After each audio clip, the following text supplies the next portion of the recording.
Lorsque je ne vais pas bien, je préfère souvent m'asseoir en bord de l'eau, réfléchir, prendre de l'air, ça me change des idées.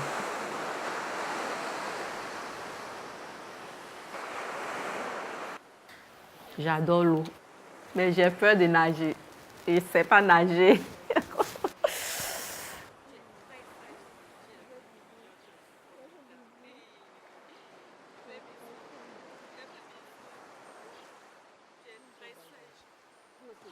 Je me sens perdue. Je me sens perdue parce que je suis loin, très très loin de chez moi, de mes parents. Tout ce que j'aime, de ma culture au fait.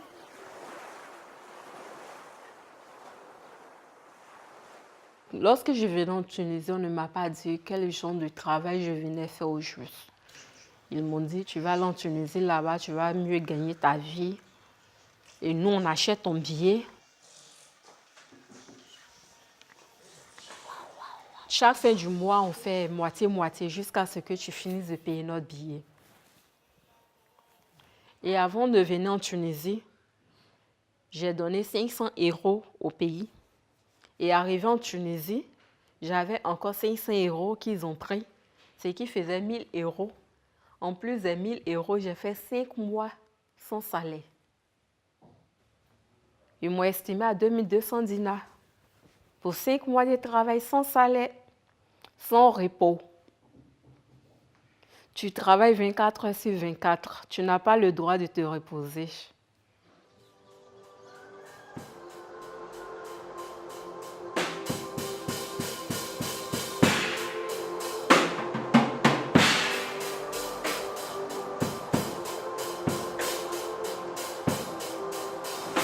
Parler et introduire Juscelin. Juscelin va introduire Marie, Chantal et puis moi je conclue. D'accord. C'est un peu ça qu'on va faire. Vous êtes d'accord? Pas d'amalgame. Merci. J'espère que je ne t'ai pas sali. Non, pas du tout. Ok. Allez.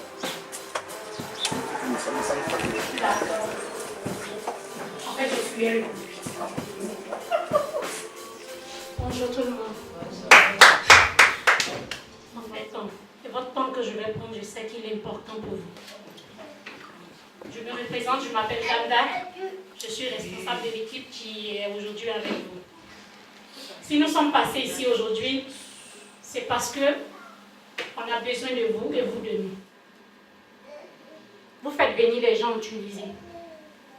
Quand on leur parle, ils disent que je voulais l'aider. Je voulais l'aider. Tu voulais l'aider comment? Vous faites venir les gens, vous leur arrachez leur passeport. Voilà la loi qui a été votée. Dans ce livre, il est écrit que celui qui fait venir quelqu'un ici en Tunisie, toi Y, tu as fait venir moi X. J'ai mon droit, moi X. Que tu n'as pas le droit, toi Y, de me vendre. Vous envoyez les gens de la Côte d'Ivoire pour les vendre en Tunisie. Vous les envoyez, vous les vendez. De l'aéroport direction Sfax. Et cette personne-là, quand elle arrive à Sfax, vous la vendez à 5 mois, 6 mois de prison. Quand elle finit sa prison, si c'est pour une femme, dès qu'elle sort de sa prison, elle est livrée à elle-même parce qu'elle ne connaît personne en Tunisie.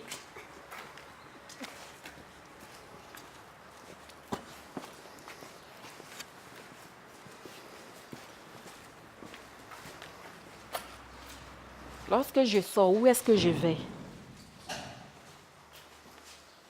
Tu ne vas pas encore retourner chez ceux qui t'ont vendu.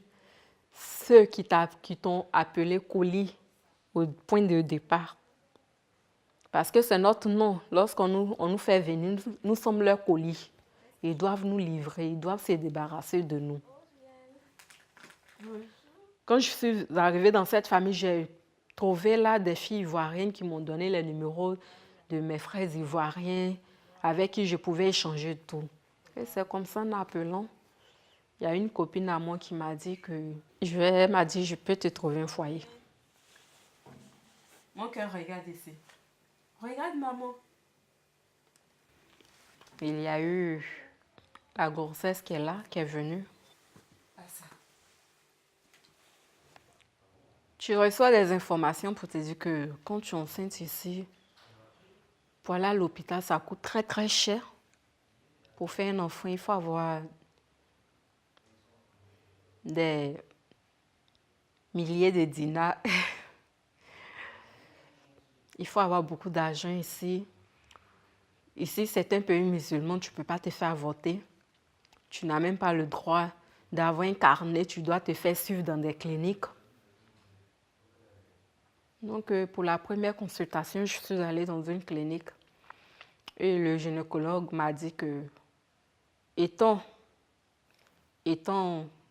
étrangère, si tu veux te faire suivre dans une clinique, ça va beaucoup te revenir cher. Ce que moi, je te propose, va dans ton quartier, renseigne-toi. Il doit forcément avoir un dispensaire. Prends des renseignements pour pouvoir avoir un carnet. De là, ils vont te suivre. Moi, je vais même loin parce que j'ai une connaissance, une amie proche qui était ici en Tunisie. J'ai été même la marraine de sa fille. Sa fille s'est baptisée là à l'église. J'étais sa marraine. Quand elle est arrivée en Tunisie, la Tunisie, c'était juste un pays de transition. Donc, elle devait passer par la Tunisie et, je crois, atterrir en France, quelque chose de ce genre. On lui a pris de l'argent, environ 2 millions. On est venu l'abandonner en Tunisie. La personne a pris fuite. Elle a fait la rencontre d'un jeune homme qui l'a mise enceinte. C'est amusant, mais en même temps, ça fait mal. C'est un cercle vicieux. Elle est arrivée en Tunisie. Un mois après l'accouchement, le jeune homme se lève un beau matin, comme si on allait aux toilettes. Allez, il a disparu. Ah bon? Il a disparu. Il est parti par le bateau. On ne sait pas où il est parti. On dit il a disparu. Il a disparu. Il a abandonné la fille dans la maison seule. La fille n'avait pas de travail. Elle venait d'accoucher. La fille n'avait pas de travail.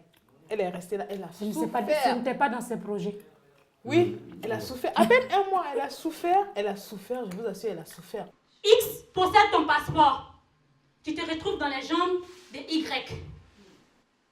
Il t'a grossi. Sans passeport, un bébé, une famille, sans passeport. Tu es confronté à quoi? À un homme dont tu ne connais pas son statut sérologique. Il t'a peut-être filé des maladies sexuellement transmissibles. Là, tu as la chance, hein, parce que là, rapidement, tu seras soigné. Si au cas où tu allais à l'hôpital, et Dieu merci, en Tunisie, on prend maintenant en charge les PVVIH. Donc, dites à nos frères que on n'est pas rapatrié. Et si ça existait, ça n'existait plus. Ouf. Qu'est-ce que je suis en train de chercher?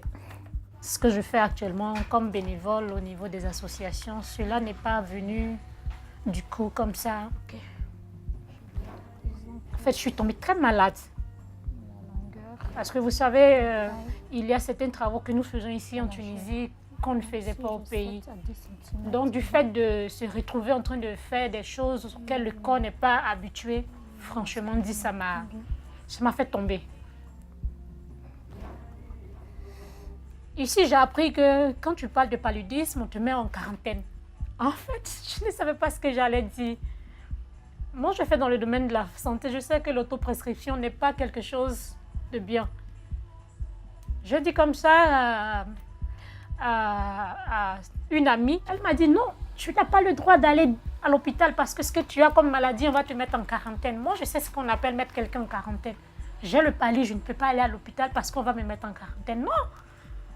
En fait, ce que tu me dis, c'est des conneries. Moi, je vais à l'hôpital, on va me faire soigner pour que je puisse guérir. Je ne peux pas rester comme ça.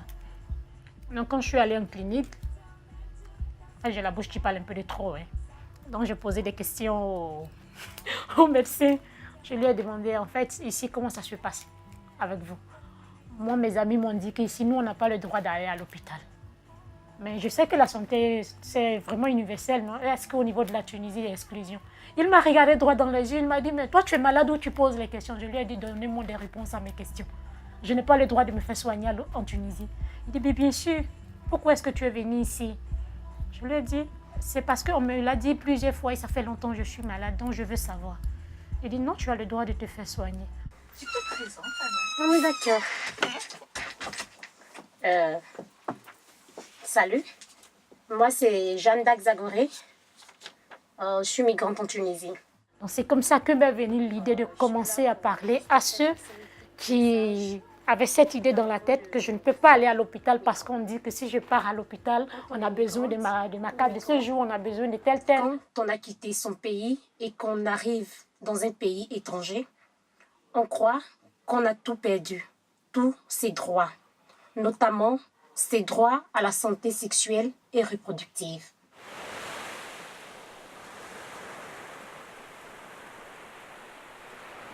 Pour la première grossesse, je suis allée à l'hôpital. Pour la première grossesse, je l'ai fait sauter moi-même. Ils m'ont montré un truc que je pouvais faire à la maison. Pour faire passer la grossesse avec le persil. Le persil, là, tu l'écrases, tu recueilles le jus, tu le mélanges avec du sel que tu bois à jeûne. Le matin, chaque matin à jeûne. Et c'est ce que j'ai fait. Au début, d'abord, j'ai vu un gynécologue qui m'a dit que effectivement, je suis enceinte. Il m'a dit qu'il pouvait le faire. Mais il m'a dit d'envoyer une somme de 270 dinars. Si je perçois un salaire de 400 dinars, que je dois m'occuper de mon fils, 270 dinars, à la fin du mois, il ne me reste plus rien. Donc, lorsqu'on m'a dit que le persil pouvait faire le travail, j'ai essayé. Lorsque la semaine est arrivée, j'ai vu que mes menstrues sont venues. Je me suis rendue encore chez le gynécologue. Je lui ai dit, je ne lui ai pas fait savoir que j'ai fait ça. Je lui ai dit, mais je ne comprends pas. Quand je suis venue, vous m'avez dit que je suis enceinte. Comment ça se fait que mes menstrues sont là? Il dit, bon, couche-toi, j'ai vérifié. Il a vérifié. Il dit, mais qu'est-ce que tu as fait?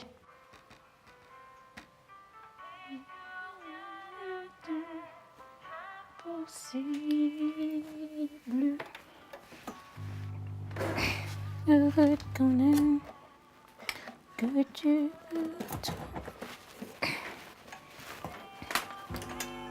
oh, ta gloire.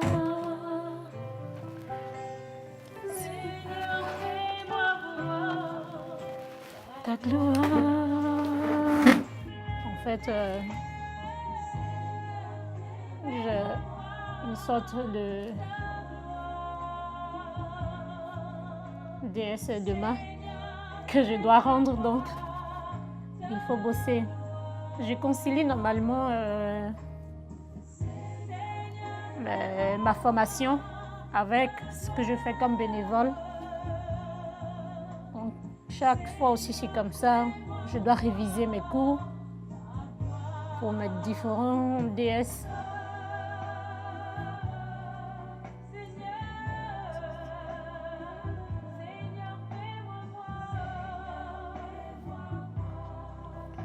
Donc un jour, il y a une jeune fille qui m'appelle pour me dire j'ai une jeune soeur qui est malade. Bon, entre nous, on s'appelle nous tous des sœurs. Hein. Elle est malade, mais elle craint d'aller à l'hôpital parce que on lui a dit qu'il y a une qui est allée à l'hôpital pour accoucher. Les sages-femmes ne se sont pas occupées d'elle, tout ça. Donc elle a peur. Je lui ai dit mais comment vous pouvez prendre l'histoire des autres pour transformer ça en votre histoire? Je lui ai dit, va à l'hôpital, va à Mogislim pour te faire soigner. Il y a les docteurs là-bas qui vont te recevoir. Regarde, tu payes le plein tarif qui est 10 dinars. juste pour ta consultation. Après les 10 dinars, tu vas faire, même je t'assure, les examens, il y a d'autres examens qui sont gratuits. Donc, tu vas faire tout ce que le médecin va te demander, mais je ne veux pas que tu partes payer les médicaments. En fait, ma jeune soeur ne m'a pas écoutée. On m'appelle une semaine plus tard pour me dire que la jeune soeur, ça ne va pas du tout chez elle. Bon, je me dépêche, j'arrive dans son quartier. La jeune fille est agonisante, elle est en train de mourir. Quand je suis arrivée, elle n'était pas du tout au beau point. Quand je demandais aux autres, mais qu'est-ce qui se passe? Ils m'ont dit carrément qu'elle a refusé d'aller à l'hôpital parce qu'elle s'est dit qu'elle va mourir. Mais qu'est-ce qu'elle prend en attendant? Non, on paye les comprimés à la pharmacie. C'est comme ça que rapidement je la prends. Mais malheureusement, quand nous sommes arrivés à Mogeslim, elle est morte. Parce que c'était tard. Ça m'a fait très mal. Ça m'a fait très mal de savoir que ce n'est pas ignorance que ma jeune sœur est morte. Par la peur de se faire rapatrier qu'elle est morte. La Bible dit que par manque de connaissance, mon peuple périt. Donc du fait que vous ne connaissez pas certaines choses, vous allez périr. Du fait que vous ne connaissez pas votre droit, parce que je sais que la plupart d'entre nous ne connaissent pas leurs droits. Ça, c'est plus mauvais. Quand Y à côté de toi va t'informer, tu vas prendre son information et puis tu vas t'asseoir là-dessus. Parce que dans notre communauté, on a de mauvaises informations. Et notre communauté est pourrie par les ondits. On dit que si je vais à l'hôpital, on dit qu'on pique les gens là-bas et puis ils meurent. Qui pique les gens? Tu étais là, menteuse. Non. Si tu n'es pas là, qu'on a donné une information, que cette information-là, tu ne l'as pas vérifiée, il ne faut pas la véhiculer. D'accord?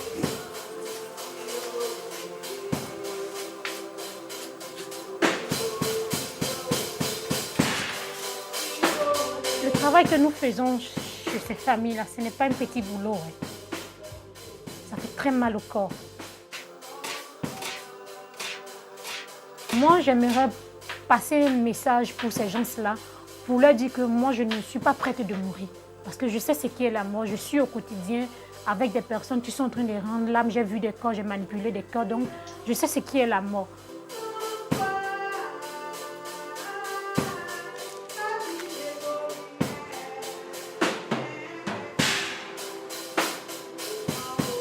Et pour la deuxième grossesse, j'ai décidé de garder. Ça m'a ouvert les portes avec les différentes ONG en Tunisie. Aujourd'hui, dans mon quartier, on m'appelle maman. Maman Béné. Lorsque quelqu'un a un problème, allô, maman Béné, même à X heures, mon téléphone n'arrête pas de sonner. C'est ça maintenant mon travail. Je passe mon temps à conduire mes frères et sœurs, je peux dire mes frères et sœurs, vers les différentes associations, vers les différentes ONG.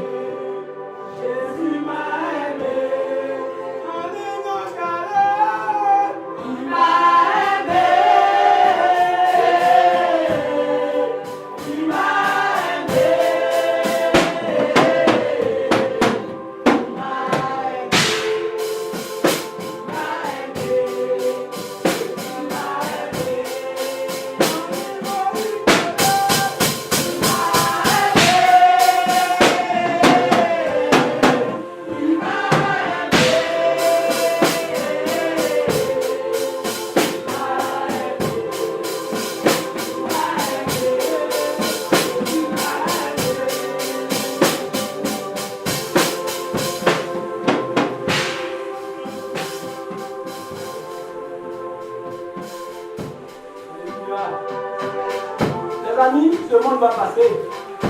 Je vous le dis, ce monde va passer. Ce monde va passer, puisqu'il ne sera pas éternel. Alléluia. Et il est temps que chacun de nous fasse un bilan de sa vie.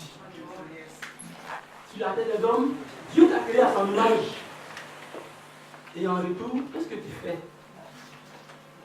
Qu'est-ce que tu fais?